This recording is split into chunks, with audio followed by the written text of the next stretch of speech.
tous. Donc, je suis Maïté Orban, je suis membre de la Maison du Peuple d'Europe. Et en fait, si je suis là aujourd'hui, c'est parce que Pietro Emili, donc le directeur de la Maison du Peuple d'Europe, un jour arrivé en nous proposant si on voulait se confronter aux articles de loi du CETA, pas du tout de façon isolée, mais dans un groupe de membres d'organisations, etc., multiples.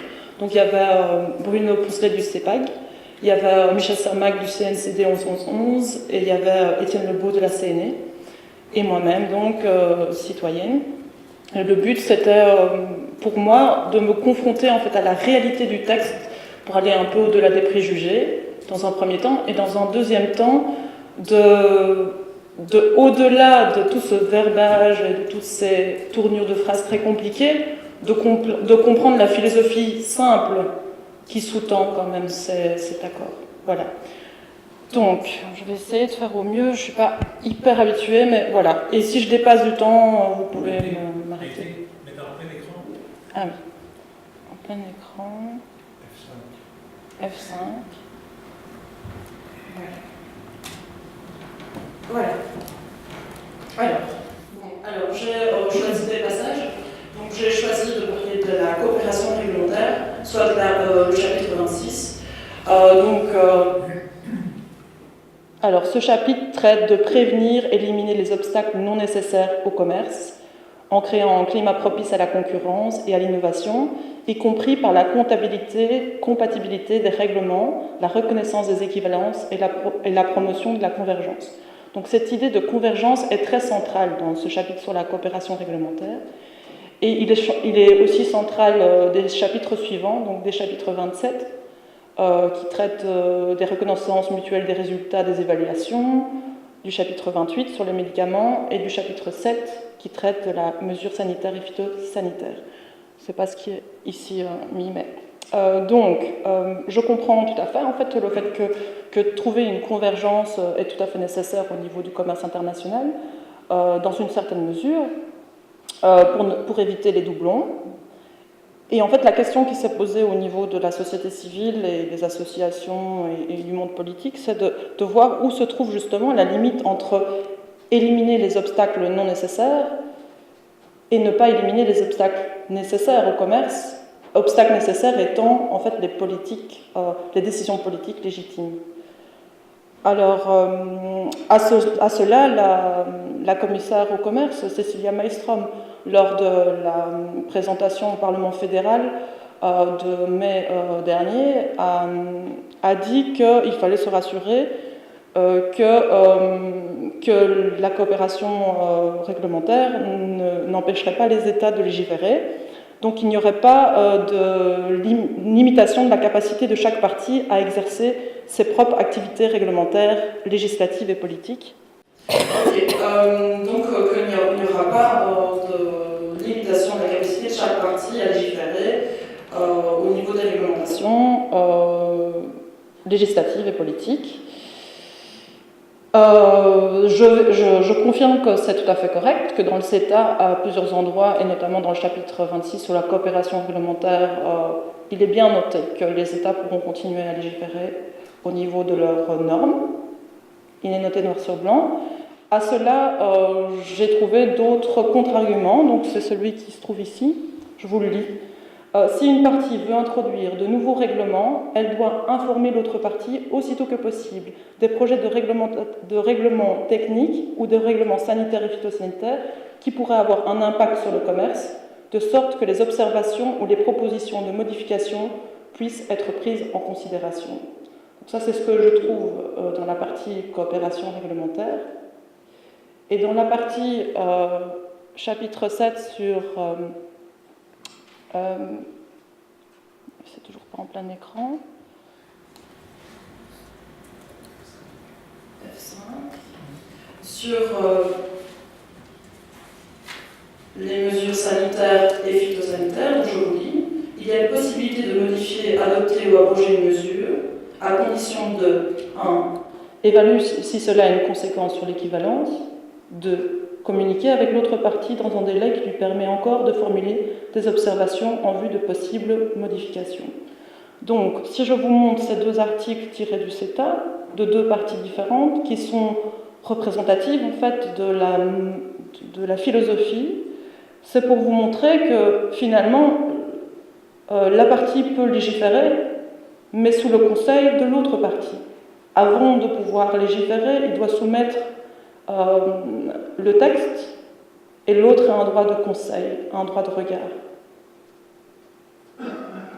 Je me suis intéressée en fait dans chaque partie, dans chaque chapitre thématique, il y a l'élaboration, la création de ce qu'on appelle un comité spécifique, un comité sectoriel qui va en fait chapeauter la mise en place de l'activité qu'il chapeaute. Donc, par exemple, il y a le comité sectoriel de l'agriculture, le comité sectoriel des médicaments, de la reconnaissance mutuelle, etc., etc. Au niveau de la coopération réglementaire, il s'agit du forum de coopération réglementaire qu'ils ont créé. Et donc, je vous mets toutes les compétences de ce forum de coopération réglementaire.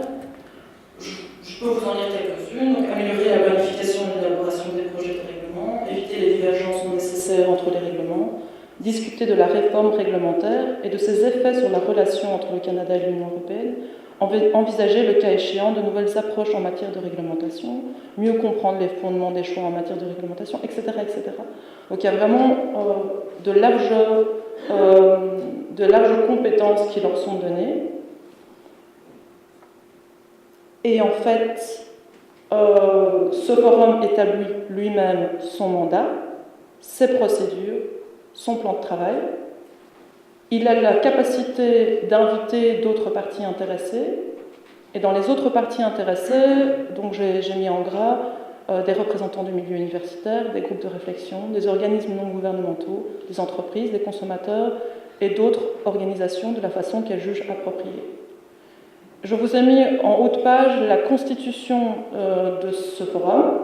Donc il est composé de fonctionnaires compétents de chacune des parties et coprésidé par un haut représentant du gouvernement du Canada et un haut représentant de la Commission européenne du niveau d'un directeur général. Alors, la raison pour laquelle je choisis cette partie de texte, c'est parce qu'il me semble qu'il y a un flou assez important au niveau de la constitution de ce groupe, au niveau du nombre de personnes qui seront présentes à ce groupe, des qualifications nécessaires, et il n'y a pas de mention de conflit d'intérêts possible pour les membres de ce groupe. Or, je vous ai montré toutes les compétences qu'on leur donne, et je rappelle que tout ce qui est réglementation sont des points qui sont éminemment politiques. Et donc, il me semble qu'il y a un problème de déficit démocratique, ou du moins qu'on est en lieu de se poser la question, est-ce que oui ou non il y a un déficit démocratique sur la constitution de ce groupe. Ce point n'étant pas isolé, vu que si on prend, donc je reprends le chapitre 7, mesures sanitaires et phytosanitaires, il y a le comité de gestion mixte de mesures sanitaires et phytosanitaires qui est composé de représentants de chaque partie en matière de réglementation du commerce. Et à eux, on leur attribue, me semble-t-il, encore des pouvoirs assez importants également, parce qu'il y a à la fois un pouvoir exécutif, donc je vous ai mis en gras à surveiller l'application du présent chapitre et examiner toutes questions relatives à celui-ci et à sa mise en œuvre, donc mise en application, et législatif aussi, parce que le point D, où ils examinent au moins une fois par an les annexes, et ils ont également le droit de modifier les annexes de ce chapitre. Or, dans ce chapitre, les annexes sont des points très importants. Souvent, les annexes sont très importantes. Donc, voilà. Alors, voilà, ça, c'est la partie un peu légitimité démocratique, contrôle démocratique, souveraineté. J'allais un peu dans... Oui, on est déjà 10 minutes. Oula. Alors, je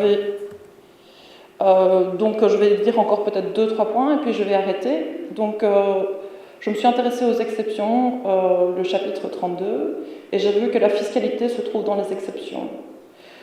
Donc, c'est-à-dire qu'il n'y a pas de volonté de trouver une politique fiscale commune. Évidemment, je dirais, et même que le texte va plus loin parce qu'un investisseur a le droit de porter une plainte devant les deux parties s'il considère qu'une mesure fiscale contrevient à une obligation prévue à la section 3, donc traitement non discriminatoire, ou section 4, du chapitre sur les règles relatives à l'investissement. Donc voilà, ils peuvent porter une plainte. Et quand donc on dit que les États peuvent toujours mener une politique fiscale, effectivement, ils peuvent le faire, mais sous la pression de mesures telles que celle-ci, où ils peuvent se faire attaquer, ils peuvent avoir une plainte à leur encontre en disant qu'une telle politique fiscale contrevient à telle section du CETA, de 1, et de 2, vu qu'il n'y a aucune harmonisation fiscale prévue, de facto, ça met les États en concurrence, ça amène ce qu'on a appelé le shopping législatif, où les entreprises peuvent s'établir là où les mesures fiscales sont les plus basses, et donc il y a une course vers le bas au niveau de la fiscalité. Et le point le plus central, me semble-t-il, là-dedans, c'est que cela crée un manque à gagner au niveau des budgets des États, qui veut dire, en fait, une incapacité aussi de mener des politiques publiques. Parce que s'il n'y a pas de recettes publiques, comment peut-on mener des politiques publiques? Et ça justifie aussi des politiques d'austérité, des réformes au niveau des soins de santé, etc. Ça a des conséquences très concrètes, en fait, ce type d'exception apparemment anodine. Alors j'avais encore beaucoup de choses à vous dire. Peut-être je termine juste là-dessus? C'est possible? Oui, je voulais vous parler, en fait, je voulais mettre en regard le fait, je ne sais pas si c'est ici, voilà, c'est ça, les questions de biotechnologie, parce que ça, je trouvais ça intéressant, le fait qu'on délaisse la fiscalité comme n'étant pas importante, et que par contre, au niveau du chapitre 29, qui concerne la coopération bilatérale, le dialogue, dont le Canada et l'Union européenne se sont mis d'accord pour remettre des priorités dans les domaines sur lesquels ils vont être en dialogue. Et dans les 4 points de priorité, ils ont mis notamment la biotechnologie. Alors je vous lis ceci: collaboration à l'échelle internationale au regard des questions liées à la biotechnologie, telles que la présence d'une faible concentration d'organismes génétiquement modifiés, et dans le domaine de la réglementation, afin de réduire au minimum les répercussions commerciales négatives des pratiques réglementaires touchant les produits de biotechnologie. Alors ici, c'est la fin de l'exposé, mais c'est très clair. Donc c'est vraiment ce qu'on craignait au niveau de la coopération réglementaire, qu'au final, les normes doivent être modifiées dans le but que les enjeux commerciaux prévalent, donc voilà, que les normes soient écrasées par les enjeux commerciaux. C'est exactement ce que cet article dit, de 1, et de 2, quand même, je me permets de rappeler qu'en janvier 2015, le Parlement européen a rendu aux États le droit de pouvoir se positionner concernant les OGM sur leur sol, et qu'en amont de ça, il y a eu 19 États, dont deux régions qui appartiennent à deux États différents, qui se sont positionnés contre la culture des OGM sur leur sol. Or, il semble clairement que les Européens se soient positionnés concernant ces questions de biotechnologie. Donc, la question que je me pose, c'est au nom de qui mettons ce dialogue comme prioritaire alors qu'il n'y a pas de mesures fiscales annoncées, etc. Donc, j'aurais encore beaucoup de choses à vous dire, mais je vais m'arrêter là, et je pense que vous avez assez de choses pour débattre. Voilà, je vous remercie.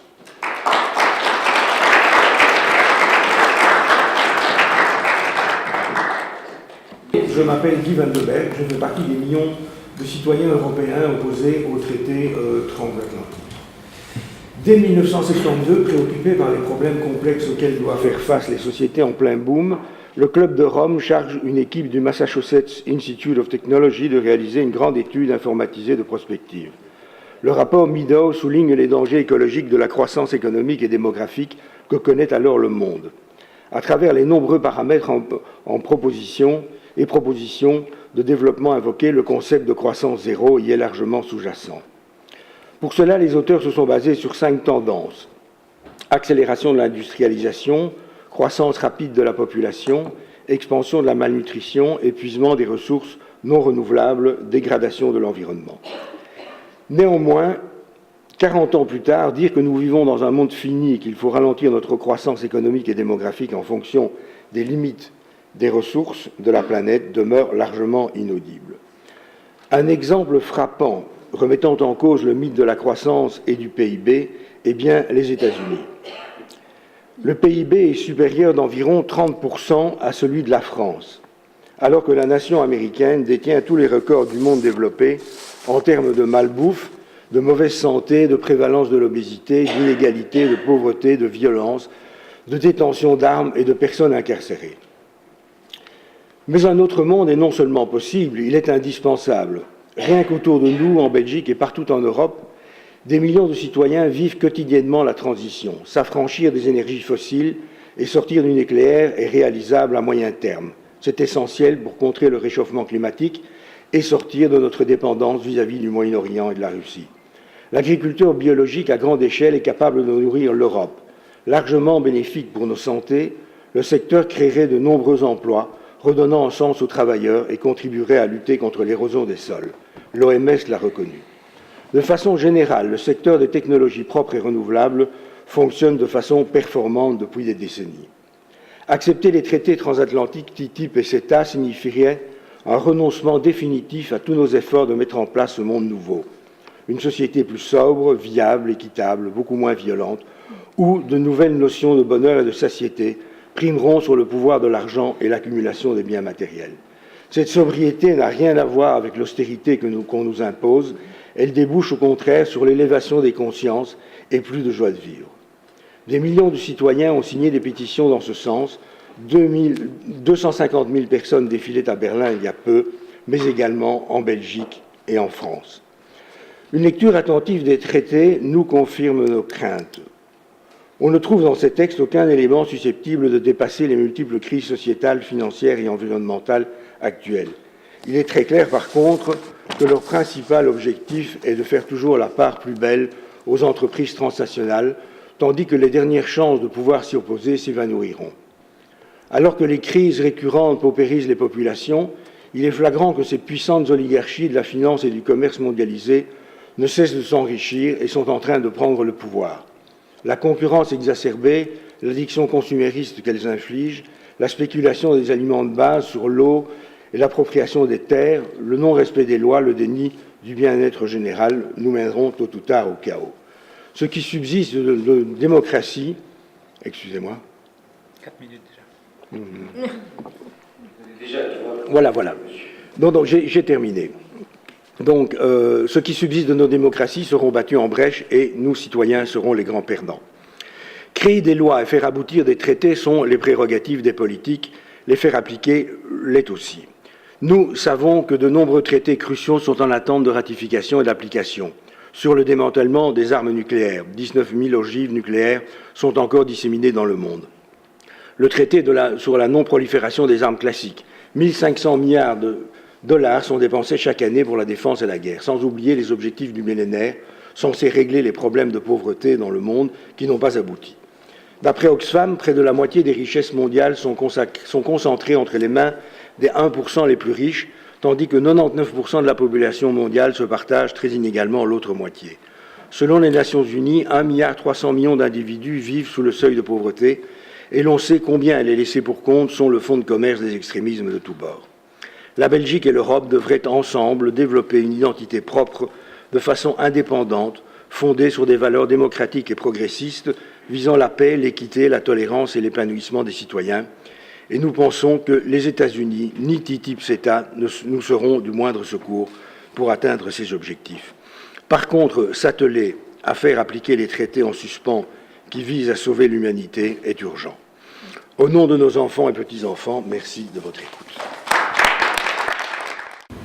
Jean-Philippe Cornelis, avec Jean Demeunk, Pietro Émilie, Jacques Gerlache et tous les membres de la Maison du Peuple d'Europe, nous nous réjouissons que, enfin, la Commission commence à être attentive à une parole citoyenne qui s'empare de cette problématique.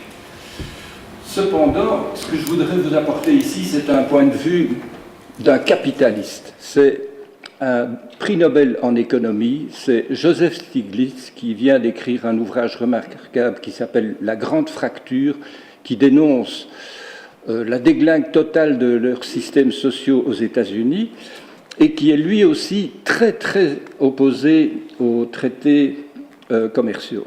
Et pour quelle raison, dit-il? Eh bien, c'est parce que ces accords de commerce, tout d'abord, vont détruire de l'emploi. Car il est plus facile de détruire des emplois que d'en créer de nouveaux, car la concurrence détruit par le fait de la délocalisation. Ces accords de commerce aggravent aussi les inégalités, car en plus de la libre circulation des biens et des services, la libre circulation des capitaux qui fait qu'un employeur peut transférer l'usine à l'étranger, mais aucune barrière n'empêchera ces produits de revenir. Concernant l'ISDS et donc les tribunaux d'arbitrage, tous ces traités sont en fait négociés dans le plus grand secret pour deux raisons, dit-il. Renforcer les droits intellectuels de propriété pour faire monter les prix des médicaments et couler les génériques, et ainsi ruiner nos systèmes de santé étatiques. Fragiliser les réglementations qui protègent l'environnement, les salariés, les consommateurs et même, dit-il, l'efficience de l'économie. Et c'est bien pourquoi il y a tout ce système de secret, je dirais, dans toutes ces négociations. Et ce que lui propose, donc, c'est de dire, je termine ici, ces nouveaux accords de commerce ne sont qu'une manœuvre de contournement effectuée par les grandes entreprises pour tenter de faire adopter, par le biais de ces traités, un type de réglementation qu'elles n'auraient jamais pu espérer obtenir par un débat démocratique ouvert. Merci. Bonjour, Rob Bernard du mouvement politique citoyen. Quand on entend les gens débattre et discuter, on a l'impression qu'il n'y a aucun échange commercial entre les États-Unis et l'Europe ou entre le Canada et l'Europe.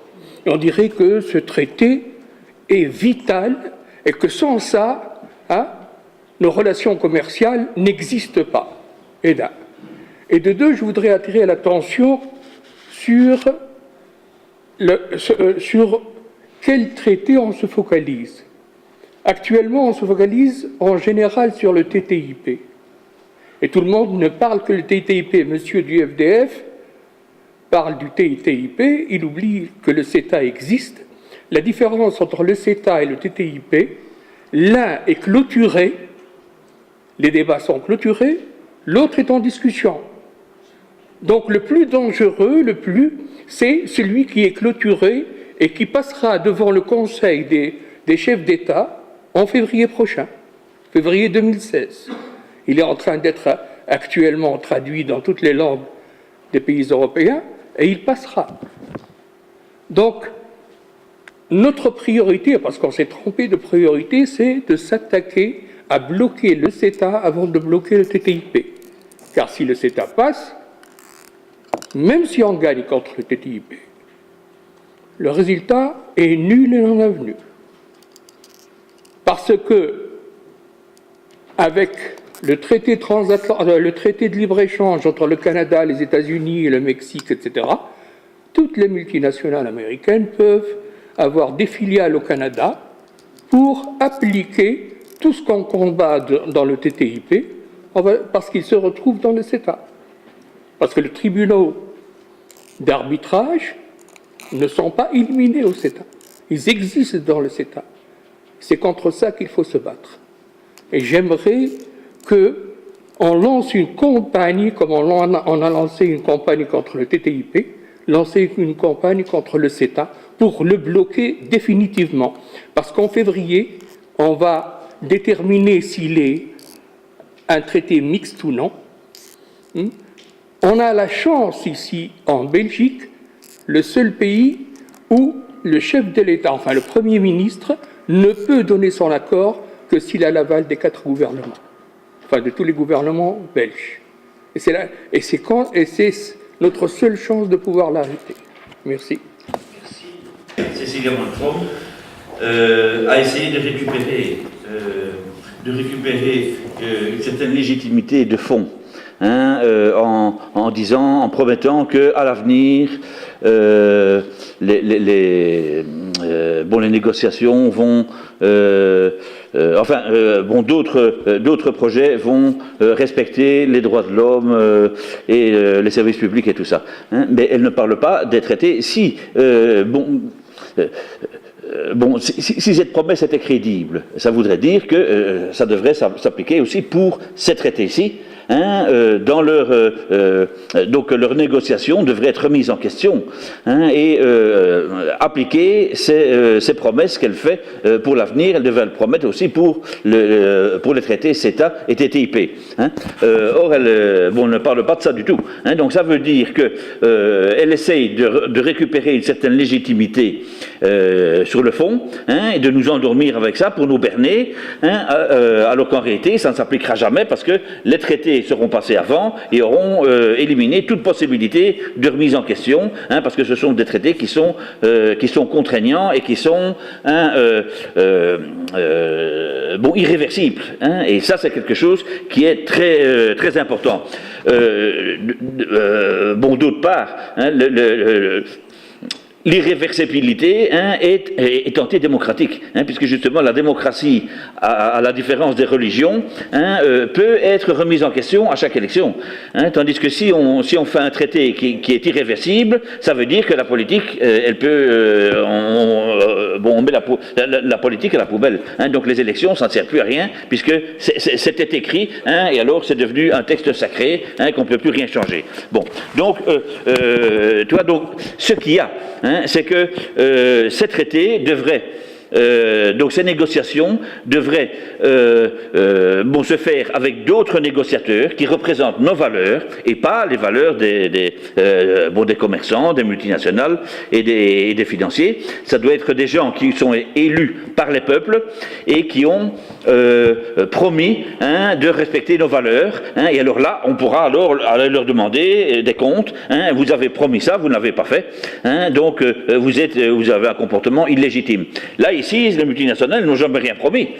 Donc, elles font ce qu'elles veulent. Elles ont reçu des mandats des politiques qui se sont foutus de notre gueule. Donc, elles font exactement ce qu'elles veulent et elles ont le droit, puisque les politiques leur ont dit vous n'avez que vous en prendre à vos politiques. Donc, là, il y a quelque chose qui est tout à fait... ce sont des manipulations politiques antidémocratiques, tout à fait antidémocratiques.